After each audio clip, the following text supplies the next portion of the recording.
Welcome back here to Daytona 500 pole qualifying here at Daytona. We continue qualifying with the 23rd driver to take the green flag, and it is the number 88 of Dale Earnhardt Jr., a two-time Daytona 500 champion, now making his way onto the track down into turn 3. The brand new nationwide paint scheme for Dale Jr. that'll be running 2016.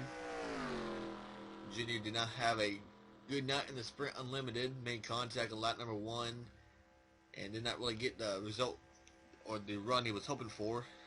But now coming across the line,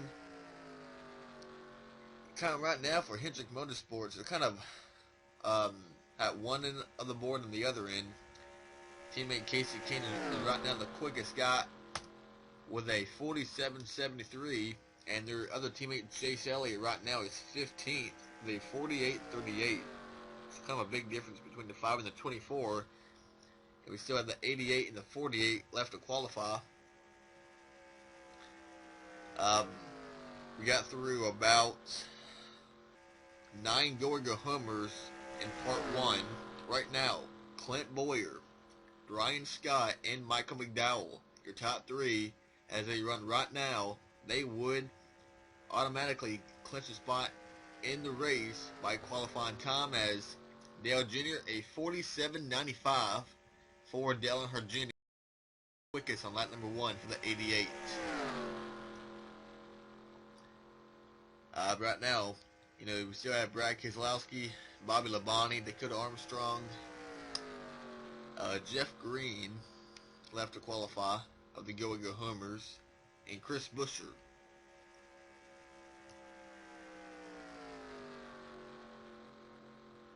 And right now, Brad Keselowski has the first pass champion provisional, but if he qualifies inside the top 3, that will automatically go to Bobby Labonte for him to make the show.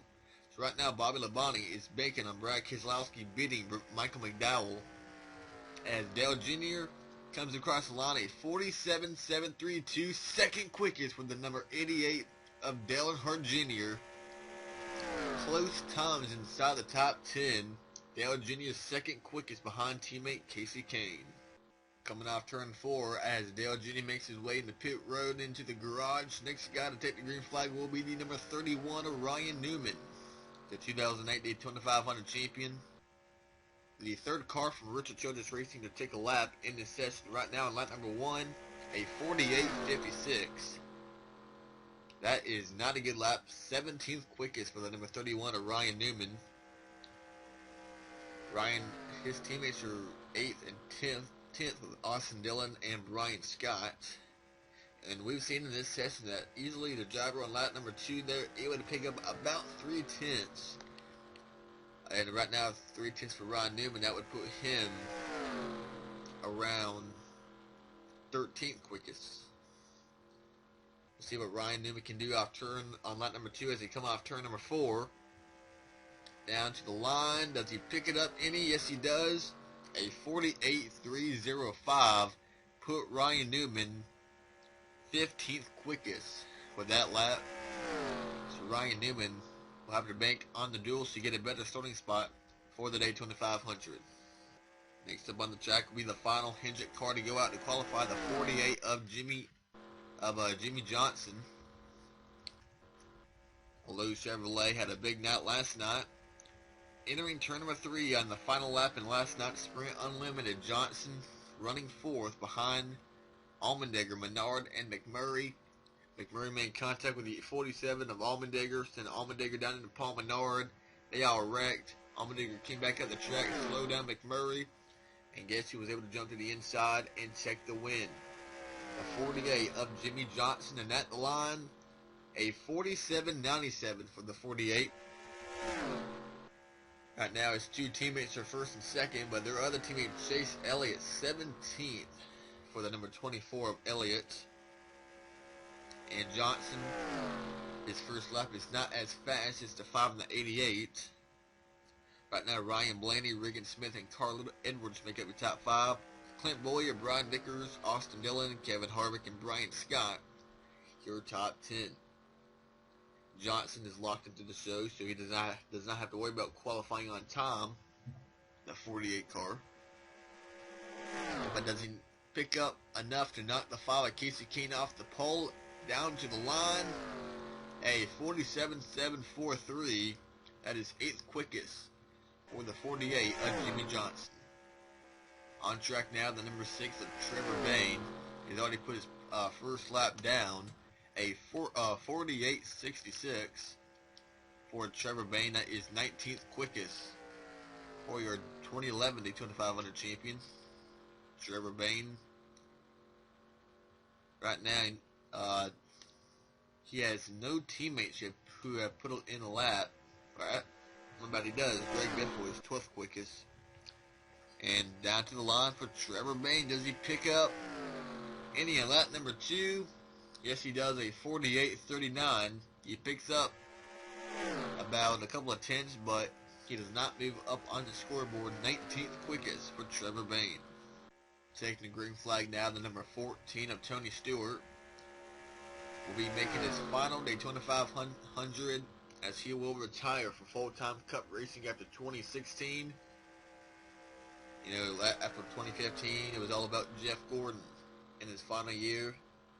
We'll probably be seeing the same thing this year, but this time it'll be with Smoke, Tony Stewart. Right now, he has 2 teammates who've already taken the lap right now, Regan Smith and Kevin Harvick. They are both up inside the top 10, or close to the top 10. Down to the line, a complete lap number 1 for Tony Stewart. A 47.99 for the 14 of Stewart. That will probably maybe put him around. We're going to see if we'll be able to pick up enough to knock Casey Kane off, because we see about a 3/10 pickup from lap number 1 to lap number 2 with most of the cars that's been out today so far.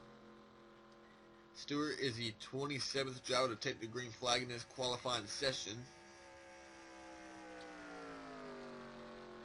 And after Stewart, we will have about 22 more cars left to qualify. Does Casey Kane and Dale Earnhardt Jr. hang on and sweep the front row, make it a Hendrick sweep? It'll be a 2500 pole, but does Tony Stewart pick it up on lap number 2? He does. A 47.735.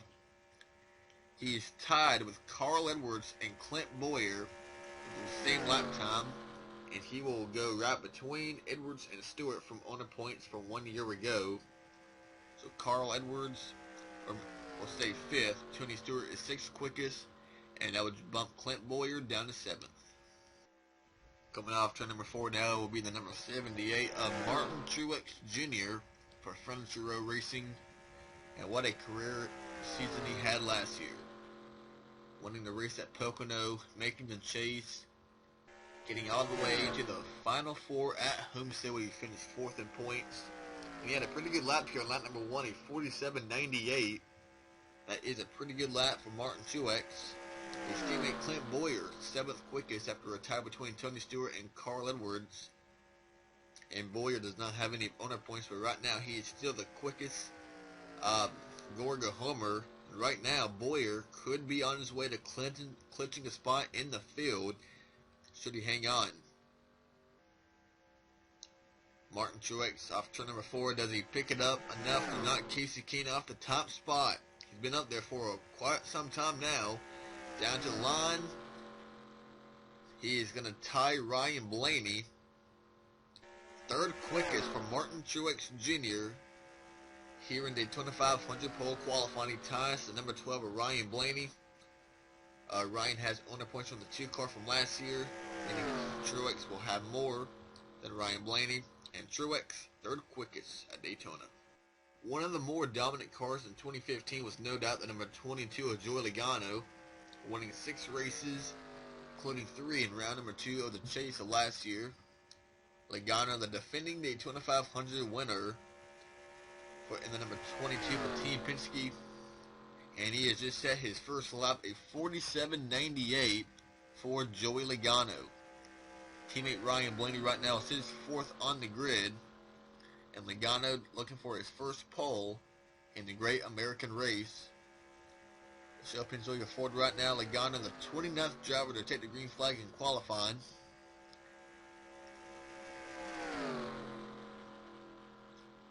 making his way into turn 3, and off turn number 4, does Logano pick it up enough?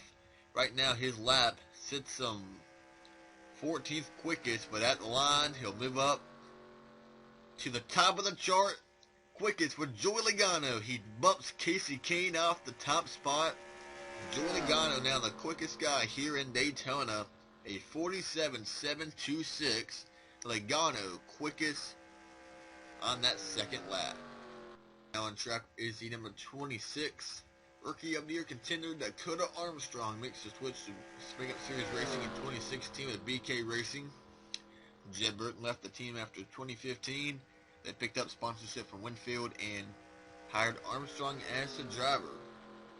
Right now Dakota ran a 53.24 on that lap. He is 28th quickest of the now 30 cars this second time.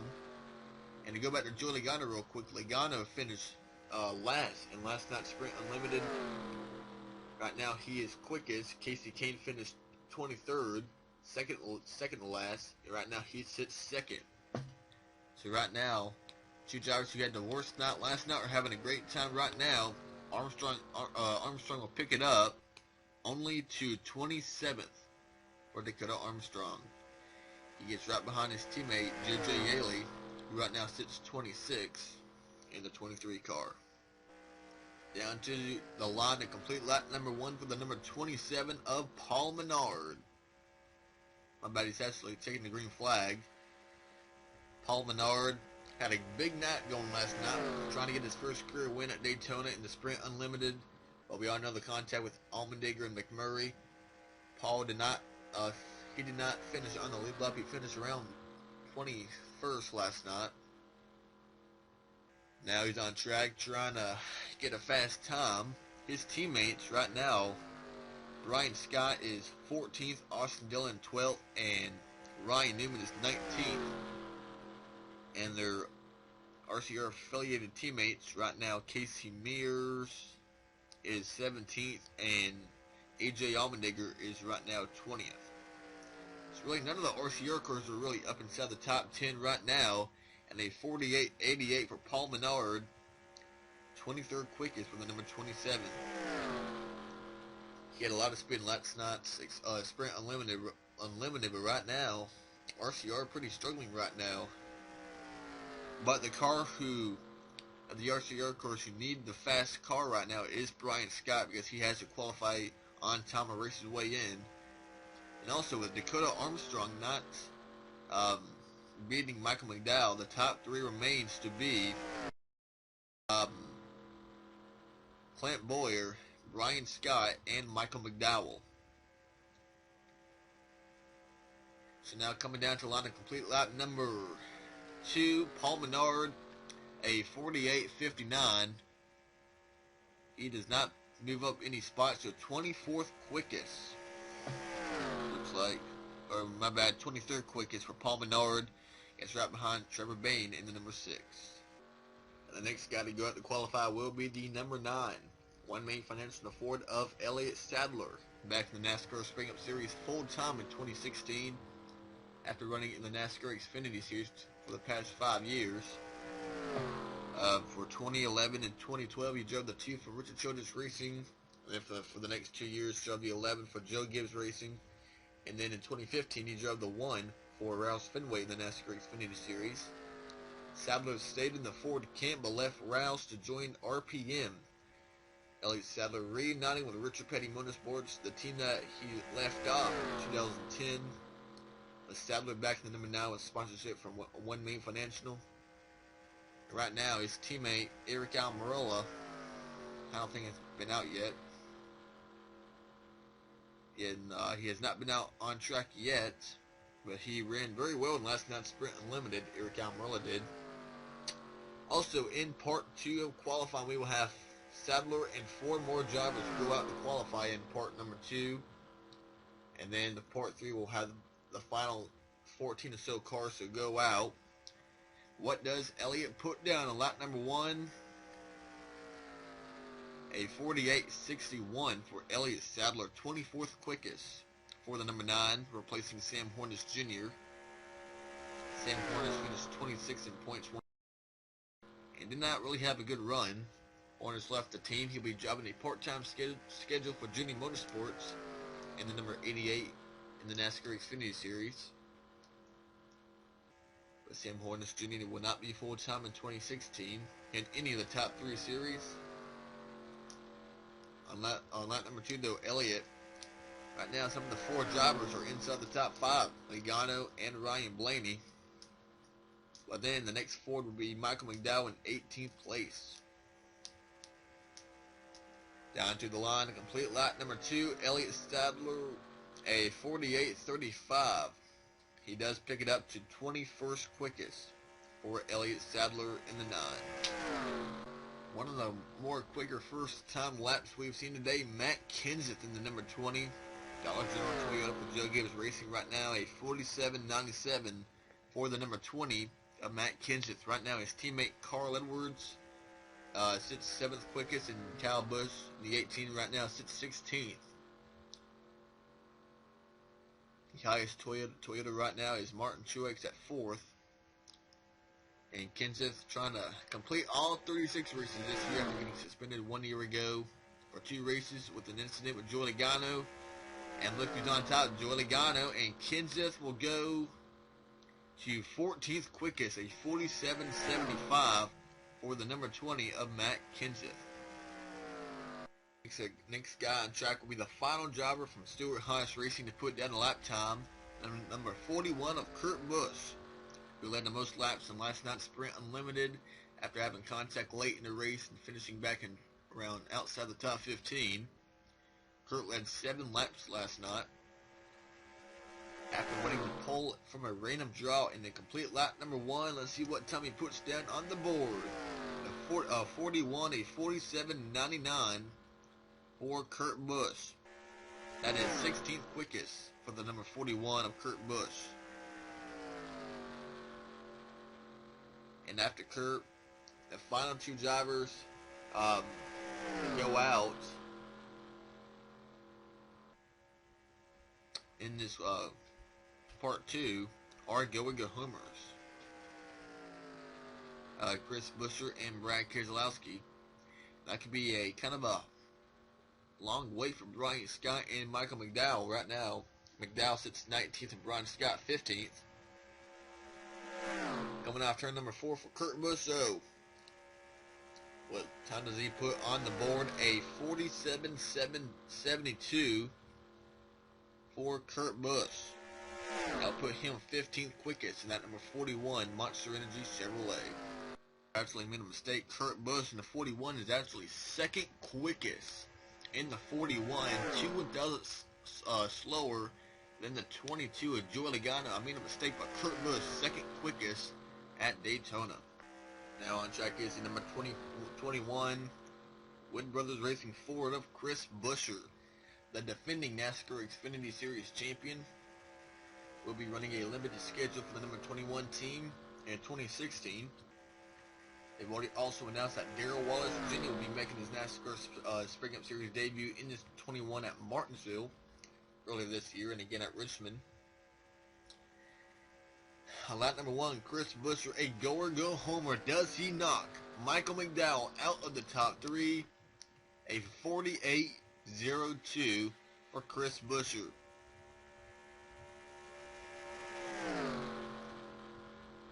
That right there is 17th quickest for Chris Buescher. That means Michael McDowell must race his way in if he wants to race in the Daytona 500. But can Chris Buescher knock Brian Scott back another spot for Scott to have to worry about Brad Keselowski bumping him out of the top 3? Because after Chris Buescher, it's Brad Keselowski. It needs to be a 47.779 to have a better cushion to making this race. And that's what he does, a 47.75. That will do it. Chris Buescher, 16th quickest, and now it looks like it'll come down to Brian Scott, Brad Keselowski, and Jeff Green. But Chris Buescher, right now, it's 2nd of the 3 cars who can transfer over to the 500 today. Here it comes. It comes down to right here. Your top three. Clint Bowyer, Chris Buescher, and Brian Scott. The second to last go homer, Brad Keselowski. Does he knock Brian Scott out of the top three? On lap number 1, he does a 47.98 for Brad Keselowski. Right here, with Keselowski and Jeff Green still left to go, we can tell you that Clint Bowyer for Furniture Road Racing will automatically transfer over into the Daytona 500. Clint Bowyer is in the show. A 47.98 right now. That puts Brad.